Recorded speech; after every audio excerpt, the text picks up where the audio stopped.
What's up, everybody, and welcome back to House of a Warrior. My name is Lorena Doyle, and welcome back to Sickle Monday. Although today we're going to try and talk about something totally different, but something that has recently come into my life as well, which is Bell's palsy. And today I have a doctor. Hi. Hello. Introduce yourself. My name is Dr. Jane Nando Mapesa. I'm a general practitioner. And Jen is my sister-in-law as well. Yeah. I am so lucky. I have doctors oozing out of my ears in my in my family. Like the other time, you guys saw my uncle, who raised me literally and helped me throughout my sickle cell. And Jen has been in my life for how long now? I've been with my husband for 10 years, and I knew Jen when we were pregnant with twins. Do you remember? Yes. You were still like, I think, a I was freshman, in first year. I freaked out. And I remember I had placenta previa, and you were the only person I could think about to talk to me about it, because your brother had no job, so we couldn't access like the best medical care. Yeah, so wherever we went, we were just given basic information. And I thought, okay, you being a first year, surely you must know something. But anyway, you've been here for so many other shenanigans as well, including this new development. What do you think about my progress, first of all? First of all, I think you are doing very well. The weakness seems to be waning off. Okay. Yeah. I don't okay. feel that. Yeah, but from, I've been following up on the Yeah. progress videos, just watching House of a Warrior, and I can see there's a difference. Even the pronunciation of words, like the word articulation, has really improved from Really? the first video. Yes. I am so happy to hear that, because sometimes I feel like I go back to day one all over again. So to hear someone say I'm improving and I look different is really, really nice. But anyway, we are here to talk about Bell's palsy. Most of my viewers I did not know anything about Bell's palsy until it happened to me. Yeah, so we want to know, what is Bell's palsy? Okay, so Bell's palsy is a condition that affects one of the nerves. We have that we call cranial nerves. In the body, we have like 12 cranial nerves. So basically, they're nerves that come from the brain. There's a brain stem. So those nerves come from that. Okay. So those are 12 nerves. They kind of help with the functioning of anything from the neck upwards. Yeah, so the one that is affected in Bell's palsy, so basically paralysis or weakness of the number 7 cranial nerve. That is Bell's Just palsy. one nerve? It's one nerve. Wow. Yeah, that can make this huge difference. Yeah. Okay. What causes Bell's palsy? Oh, which is what you've already said, basically. It's But weakness, but we do have things that cause now the weakness of the specific nerve, that specific nerve. Number one in the list, think of, is infections. Although the most common cause of Bell's palsy is what we call as Medic's idiopathic. Idiopathic basically means we don't know why it has become weak. Okay. That is the majority of cases, but others, viral infections like herpes virus. Yeah, what people call Herpes. cold Herpes sores. is not the sexually transmitted thing. Okay, so herpes, there's herpes, different types of herpes viruses. So there's herpes virus 1 and herpes virus 2. So herpes virus 2 is the one that is sexually transmitted. Okay. And then herpes virus 1, even just like, how we say hi and hug on these cheeks, you can get, it's what we usually call as layman people say cold sores. Oh. Cold sores that usually Yeah, come, yeah. that's herpes. But I did not have any of that prior to this. But you did have a tooth infection. Yes. Yeah, so apart from viral infections, other infections can predispose you to having Bell's palsy as well. Okay. Symptoms. What are the major symptoms of Bell's palsy? So I'm really glad you brought that up. So following your videos again, literally, if there was a medical student, they would know just from everything you said from day one. Guys, I can't talk, slurred speech. I can't pronounce words, slurred speech. That's one, you mentioned it. Yeah. Second, inability to close the eye of the weak side. That's number 2. The other side, facial drooping, because you lose. I don't know if you when you laugh, you see how we usually have this, like, just face the camera so that I can show the viewers. This line, we call it a nasolabial fold, and as you can see, this side doesn't, it's lost. Okay. So you lose that nasolabial fold. Yeah. Wow. Yeah. Those are the main symptoms. Now, if you are affected by a virus like herpes or varicella, you'll have like maybe vesicles, the other things. And in your case now, you did have a tooth infection, which could now point someone to a cause of the Bell's palsy. You guys, I hope you're learning as much as I can, because if I tell you, losing the ability to smile from one day to the next, it's horrific. Yeah. It is scary, and to know that all this is caused by the malfunction of one nerve. One small nerve. Yeah. Anyway, incidents that could cause Bell's palsy. Like so basically, how common is Bell's How palsy? common, Yeah, the incidence. So the latest scientific value that's been given out there by epidemiologists is 11 to 40 out of 100,000 people can get Bell's palsy. 11 people. 11 to 40 people. to 40 out of 100,000. So it's quite rare. It's quite rare. Yeah, actually, this No is the wonder second not many case people I've seen. know. This is the second case Yeah, you've seen? after medical school. Yeah. Wow, you guys. And it picked me, really. Anyway, you guys, so it's really uncommon. It's uncommon, and I'm not surprised. It's very scary losing basic ability to pronounce words that you could be. It's scary because it's people don't talk about it. Yeah. Then we don't know about it. But for me, I would. Yeah. You know, but I even rarely see it. Yeah. You know. If I am your second case, then yeah, okay. Treatment and cure for this. Okay, so normally we use steroids. Yeah. Yeah. So I think in one of your videos you did show that one of the things that you are using was steroids, because what we think happens as the cause is this nerve is inflamed. The infection inflames it, and steroids are anti-inflammatory agents. So that is the mainstay management for Bell's palsy. In terms of cure, majority of people actually recover.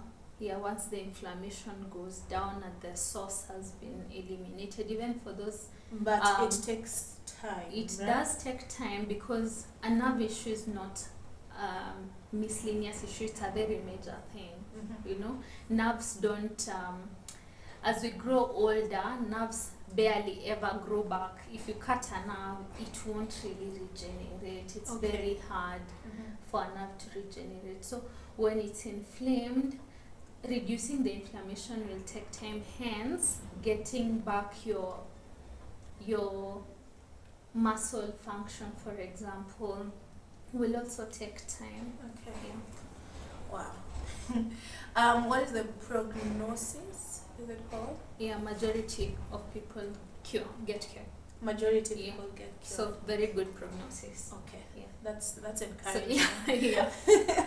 That is encouraging. So with my own personal experience, I lost taste of food. So is this something that is common with Bell's palsy, to not be able to taste food anymore? Yes. So that's one of the other symptoms I did not mention. So this number 7 nerve, cranial nerve number 7, which we call the facial nerve, it's named so because it supplies the muscles of the face. Like you being able to even nod yes, you know, like surprise. Okay, sorry about that. How about drooling? I have been drooling, especially when I eat something sweet. Oh, so we hadn't explained why Oh. we were not tasting. So we were explaining so that the seventh nerve affects basically all the motor functions, movement of the facial muscles, which would explain drooling. Okay. Yeah, because you're weak, and the muscle being able to maintain even a closed mouth, you know, it's muscle function. So if it's paralyzed, you can't, so you drool. So the other thing that it supplies, like where that nerve, it causes function of taste of the anterior two-thirds. Look, the outer two-thirds of the tongue, the taste is it's actually done by the facial nerve. It's the work of the facial nerve. That's why you are not tasting things. Then also the ear, the outer ear, the pinna, this outer ear, and like the meatus, that kashimo into the ear, it also sends a branch there. So that's why there was like tinnitus, the buzzing, or some people even explain that now if we talk like in normal tones, they hear like really loud, like really it's loud, too loud, you know. So that's why this. So that explains the taste, the drooling, the buzzing. How about the eye? The eye. Okay, so since we have muscles around the eye, the orbicularis muscles, they're the ones that shut the eye. And remember, they're part of the facial muscles, which are supplied by that the facial nerve. So your eye can't close because the nerve that causes it to close is paralyzed. But that one has actually gotten better. It's not closing fully yet. We are not there yet, but it's closing a ton better than it was. Okay, does Bell's palsy have anything to do with sickle cell disease? I'd understand why it would be scary for a sickle cell patient to be to have these symptoms and be like, is it a crisis? Because you do understand as a person living with sickle cell disease that you have different types of crisis. One being the painful crisis, which I know you know even how to manage. The other one is the hemolytic crisis, where your blood just like it just goes down, like the anemia becomes really bad. There's the vaso-occlusive crisis, which means basically the tiny vessels in the extremities, in the eye, the brain, like the sickle cell shaped red cell goes and blocks them. So it's scary because sickle cell disease patients can suffer from stroke during this vaso-occlusive crisis, but that's different from Bell's palsy. So when you come to a doctor or go to a practitioner, the first thing they want to assess is this facial nerve being affected from the brain itself or the branch after it's left the brain.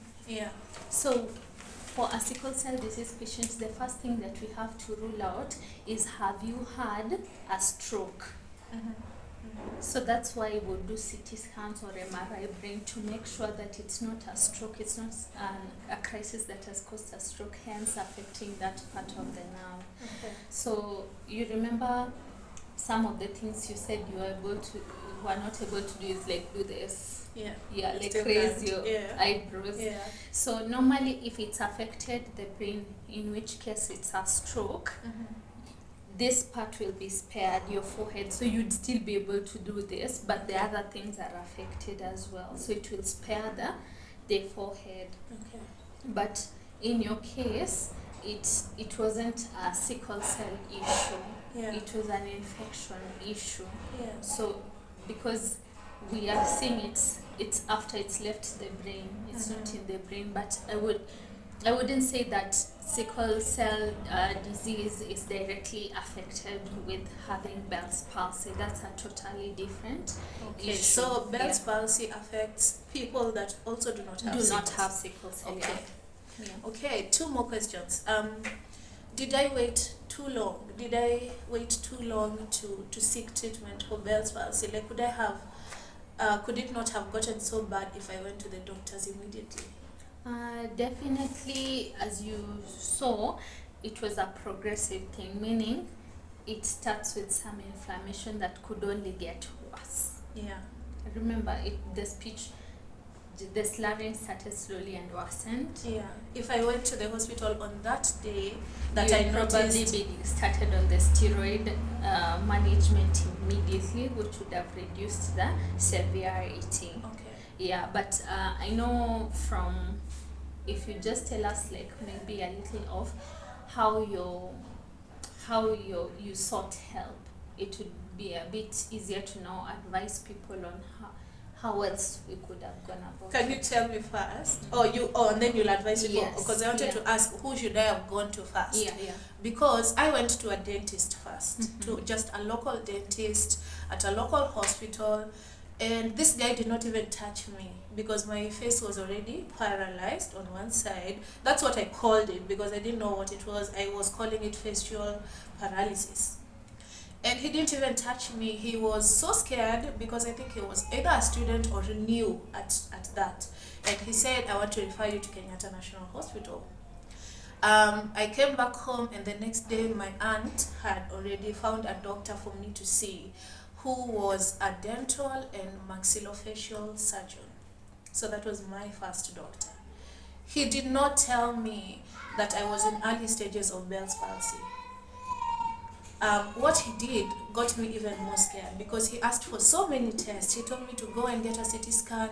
He asked me for blood work because I was a sickler also, and that even got me more scared. The third doctor I saw was a neurosurgeon, which got me, if I wasn't scared before, now I was terrified because I was wondering, like, why am I seeing these big doctors with huge titles for a toothache? Because that's what I thought all this was. It started with a toothache, and I thought all this was unnecessary. Like, just pull the tooth out and I'll be fine. But that's how I went about it. Those are the three people I saw. Okay. So generally my advice would be, there's a reason why in our country or even the other practice in the world have like we have tiers of who to see and what and when. Yeah. So my advice would be, for any sickler, I'd advise see a GP or your specialist who will call a specialist for whatever it is, because for people who've done dentistry, I think majority deal with head and neck. So Bell's palsy is a clinical diagnosis, which Really? most if you've gone through medical school, and medical school I mean MBCHB, Bachelor of Medicine, Bachelor of Surgery, to be a general practitioner as a baseline, then you'll know that facial drooping, inability to pronounce words well, eye not closing, it's a spot diagnosis. It's Bell's palsy before anything else. Okay. Yeah. Okay. Then I would advise GP. Then the GP can either refer you to a physician or directly to a neurologist. Then the physician and neurologist, after sorting the steroid thing, but I also know steroids, there's the complication of having an infection and putting steroids, which also affect healing of an infection. It's a bit crazy. Okay. So I would advise GP, physician calls in a dentist to do the necessary on the infection, on the etiology, the causative factor. Okay. Yeah, or just GP first, then referral. Okay. Yeah. Okay. That would be my advice on how to seek help. Okay. Thank you. That helps. I think if you are listening, there's really good information in here about Bell's palsy. Let us, as we create an awareness for sickle cell, like I feel like this is another disease. Is it a disease or a syndrome now? Bell's palsy. It's a disease on its own because we know what it causes. Yeah. The syndrome is because it has multiple symptoms, but for it we know a specific. So it is a disease, Yes. right? That is very silent as well. So let us also create awareness for this. I believe we can help a lot of people. I can imagine someone in the village somewhere waking up like this and not knowing what is happening, guys. It's very, very scary. I was terrified. Like, if I tell you otherwise, I would be lying. Yeah. So thank you so much for coming. Thank you so much for talking to our people. I'm glad I came. Thank you, thank you, thank you. You guys, this is the end of our video today. I hope you learned something. By the way, I'll keep saying that. Thank you so much for watching. Please keep telling a friend to tell a friend to tell another friend to check us out, and let's fill this house up. And you guys, I'm still selling merch. I still have t-shirts, I have caps, I have diaries, mugs, whatever it is that you want. We have them branded with our logo, House of a Warrior. I will put the number down below and also in the description box, so call that number and make your orders, because it really supports the channel. And we will see you in the next video.